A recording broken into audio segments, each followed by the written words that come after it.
Fuzz.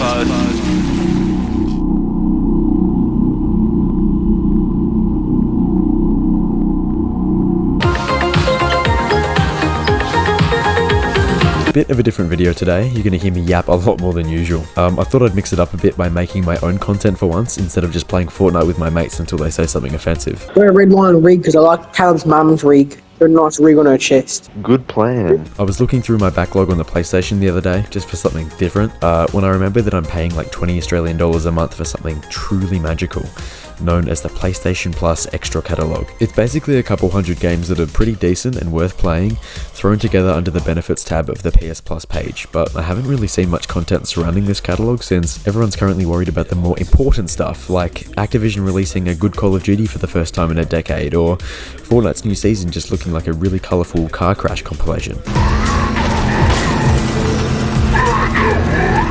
As a firm believer of the close your eyes and pummel the DualSense D-pad for a couple seconds method of playing games, I've picked 5 random games from the catalogue to play for a little bit, and I'm going to tell you what I think.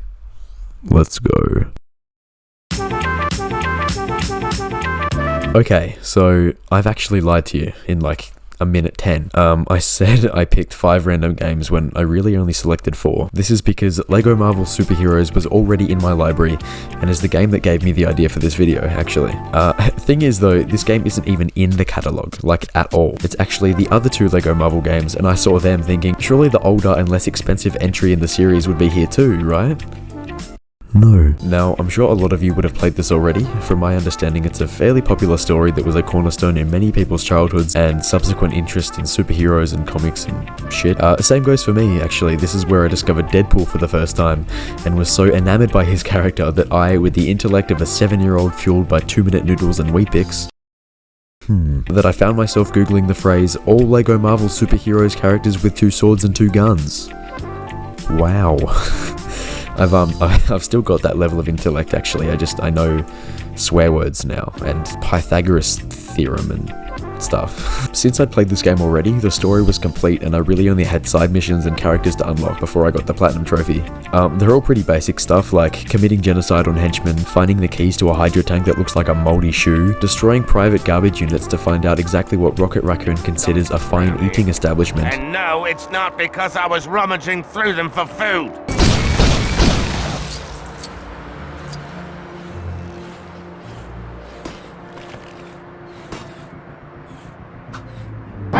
And committing vehicular manslaughter on innocent civilians. So yeah, just a Tuesday. One of the unlockables I found while being an absolute menace to New York City was a variant of Mr. Fantastic, which put me up against Ghost Rider in a high-octane race through the streets. His vehicle, a legendary motorbike with blazing wheels and a powerful engine. My vehicle, Mr. Bean's Daily. Who do you think won this race?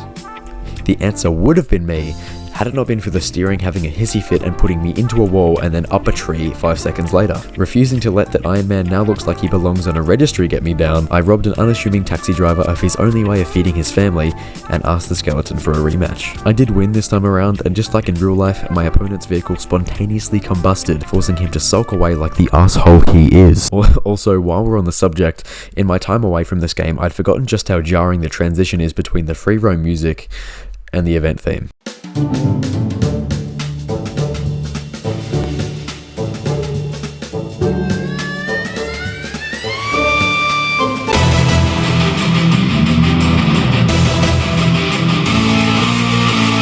Now, I thought this was a kid's game, so you can imagine my surprise when I started a mission involving removing a gang of criminals, smoke-spewing death machines, with my environmentally friendly truck, and sent Thor's hammer after them with so much unbridled rage and bloodlust that it forgot to come back to me for a minute.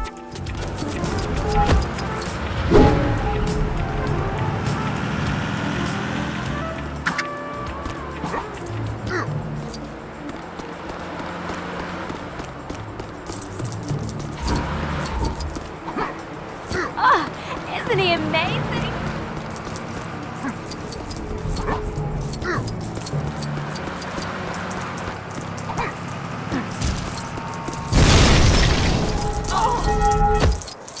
Oh, there you are. Likewise, I was shocked when I went to the effort of rescuing this dickhead from death by train, and he responded by making me colorblind until he was free.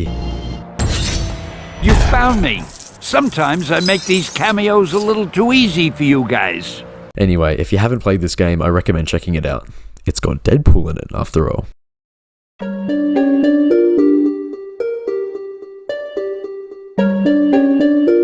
Next up is yet another zombie defense.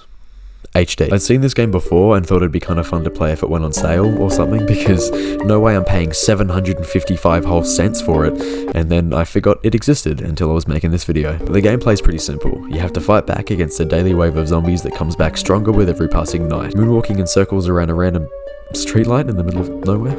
Fuck. Dishing out bullets to some hungry zombies until the night is over, and then they pull away for the day and let you spend your cold hard cash on supplies like firearms, ammunition, and defenses. So basically, it's just Plants vs Zombies, but Crazy Dave has a major in architecture and a severe case of restless leg syndrome.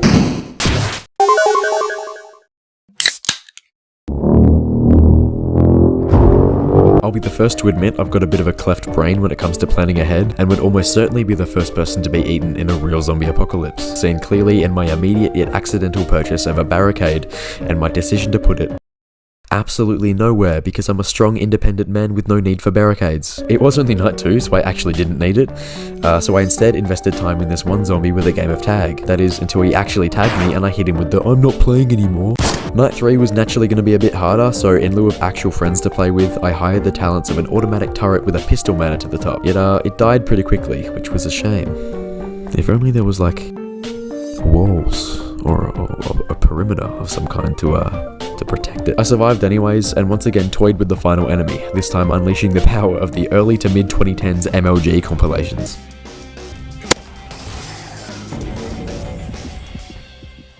Wow!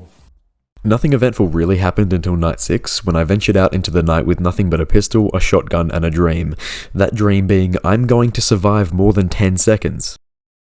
Not all dreams come true, unfortunately, and this may or may not have been due to a distinct lack of barricades. I tried again, this time with a newer, more modern and forward-thinking game plan. This game plan also did not include barricades, and I died on night 4. I started yet again, this time going the complete opposite direction and building like I was competing in Fortnite for money, or a Minecraft YouTuber who had done a little bit of mining off camera. This did get me to night 9, but did very little to protect me against my underdeveloped sense of preservation as I walked outside of my perimeter and was eaten quicker than a pack of gum in a school cafeteria. On my 5th attempt, however, a random player joined my lobby, which was completely unexpected despite having intentionally set my session to be joinable by anyone. Street Sniper's ping was well above 500, but I was just happy to have a friend to play with. That is, until he spent all my money and then had the audacity to ask me for more. Fuck you. On the very next round, he sat dead still and just admired his pistol for a little bit and let me do all the work. Fuck you. Now, I identify as, yeah, I could totally fight you in real life, but I'll still let you walk all over me because I want to be respectful at all times. /him. So I gave him additional walls and did all the fighting. Then, when I was configuring my skill points that I earned with my gun, he woke from his slumber and fucking hammered the ready button like I was the dead weight. Fuck you. Then, right afterwards, 2 other guys joined, got us to night 12, died, readied up, while still dead somehow, and then left. Yet another zombie defense, HD, is good fun, and I feel like it would go outrageously hard if you knew the people you were playing with, or if the randoms knew what they were doing. Unlike Street Sniper. Fuck that guy.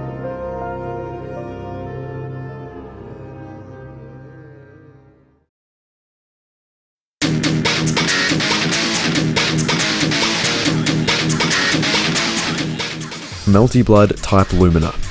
I'm equal parts glad and regretful that I ended up on this one, as it's clearly something that I wouldn't normally pick, so it's at least a break from the generic stuff I normally play, but it's also clearly something I wouldn't normally pick.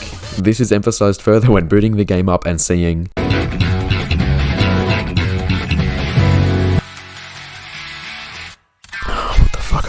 I really enjoyed my time with MK11 and MK1 to a lesser extent, but still got some fun gameplay out of both. Realizing that Melty Blood— no way Melty's an actual word, hang on.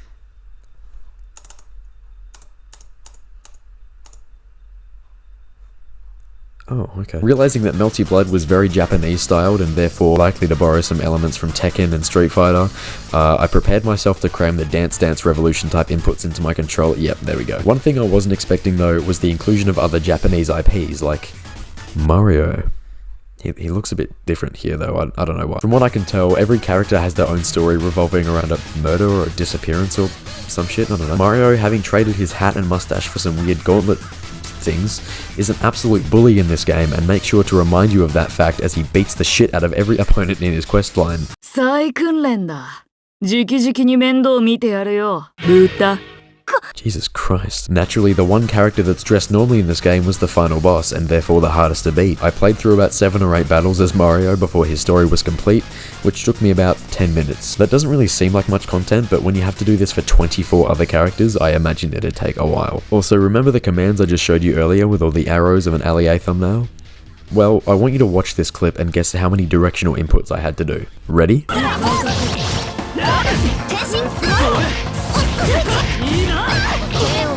The answer was a massive, staggering, stupid none. I beat Mario's story mode on easy, solely with the square button. I did find that X was the input for Mario's counter, but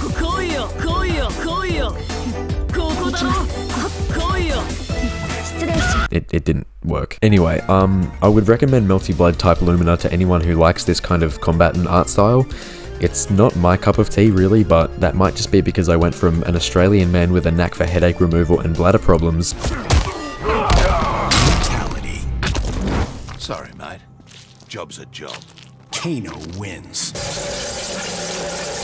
to a game that thanks you for playing by flashbanging you and then apologizes with Because a grown man sitting outside an elementary school is creepy.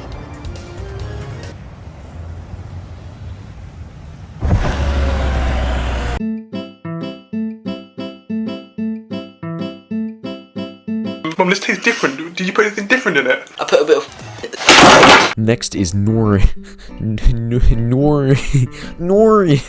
Next is Noru. Play with your food. How the fuck do I pronounce that? Hang on, I'm looking that up. How to... I can't spell.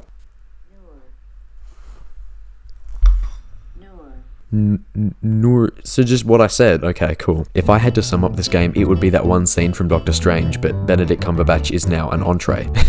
Seriously though, look at this title screen and tell me with absolute certainty that you haven't been spiked.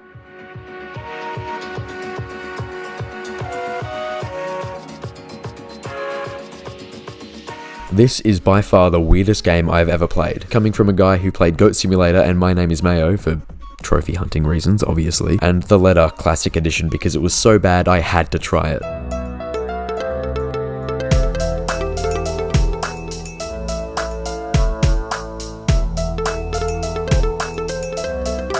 You should actually go play that game. By the way, it's hilarious. Hidden tape collected. Anyway, Nori is a guided experience that, as the title suggests, allows you to play with your food. It takes this to such comedic lengths though, that I genuinely wasn't even sure what I was playing anymore. The first meal, that's what I'm going with anyway, shows you the ins and outs of defiling a perfectly edible bowl of cereal. At first, you might not think that's too bad, but then... How about this? What is going on here? Breakfast! And it only gets worse from there. The very next meal consists of a meat grinder and various foods falling from the sky, some actually managing to land in the grinder's feeding mechanism. However weird you think this is going to be, just be patient.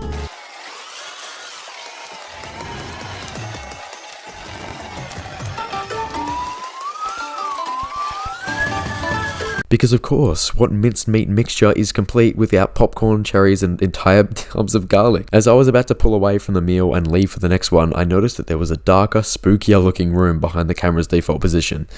I looked around some more and saw something catching a small ray of light on the other side of the windows, I think.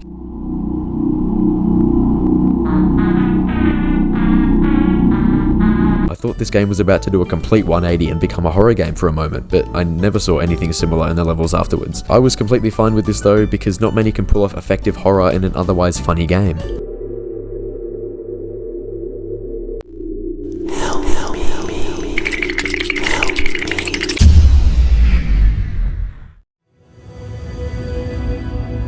The most difficult decision you'll ever have to make is whether you should put ketchup on your food or not. It is a question that has no good solution.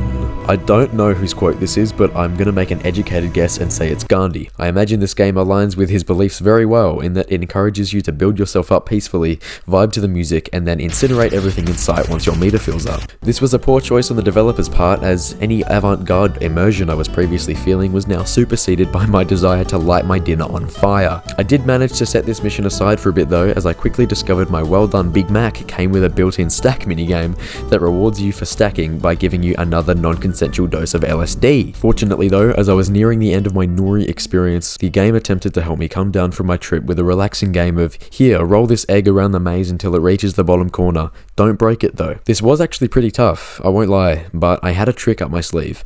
More egg. This eventually gave me an egg that had no choice but to find the goal, at which point it and a bunch of other eggs fell into the carton waiting beneath the puzzle. Yeah, I don't know either. I don't even know who I'd recommend this to.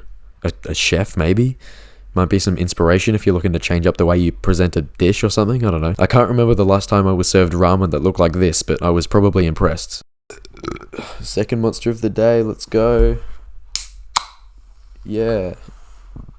Tell me you have heart problems without telling me you have heart problems. Yum. I'm gonna die at 25.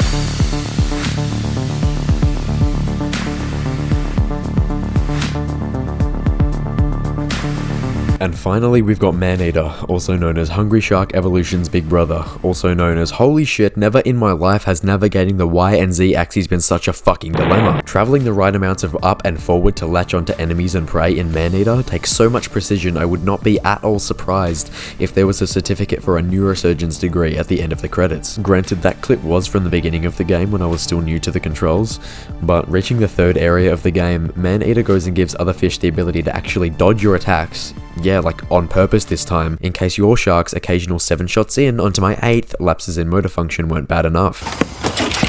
Julian! Once I eventually got used to the controls, I did remember that there was actually a story that Maneater was expecting me to follow. Basically, this well-presented gentleman here is Scaly Pete, and he wholeheartedly believes that it is his sole duty to scrape the scum of the ocean out of the ocean and onto the extinction list. Unfortunately for me, that means my mum. We do play as Mummy Maneater for about 10 minutes or so, eating all the nearby fish and turtles and unlucky humans that made the poor mistake of existing near our water.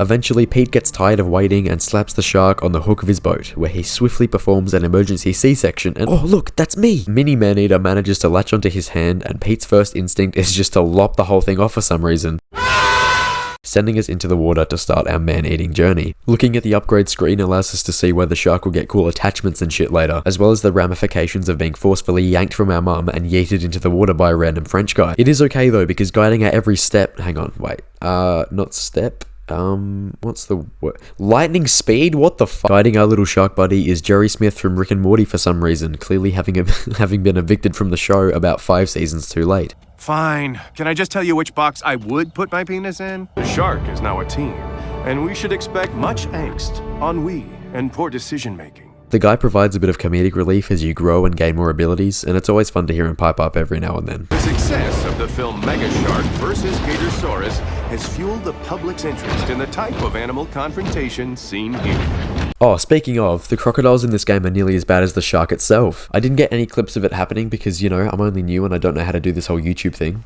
Wait, how many? 39 subscribers, look at me go. But traveling through crocodile territory at any point in my playthrough earned me a very, very pissed off swim from one end of the map to the other, which prevented me from man-eating for about 10 minutes at a time. They're like the street sniper of this game. Fuck every single one of them. I was generally enjoying myself for the rest of my time in Maneater, just growing stronger and bigger and eating all the fish that actually stayed in the water instead of launching themselves to the nearest bridge to avoid being eaten and just helping me out.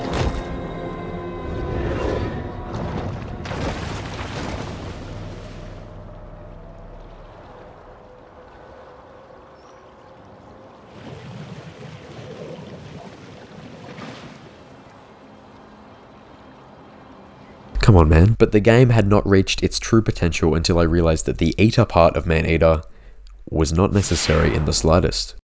Let me explain. See this writhing about that I'm doing to avoid these shark hunters?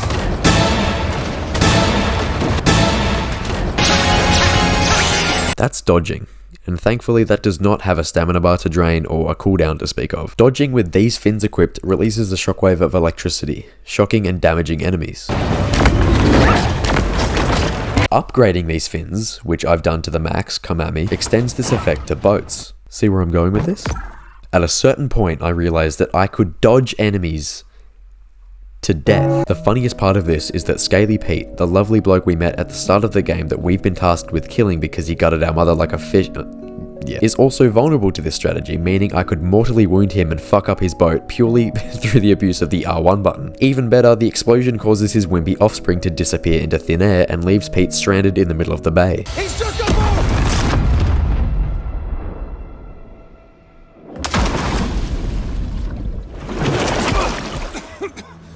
Carl! Carl!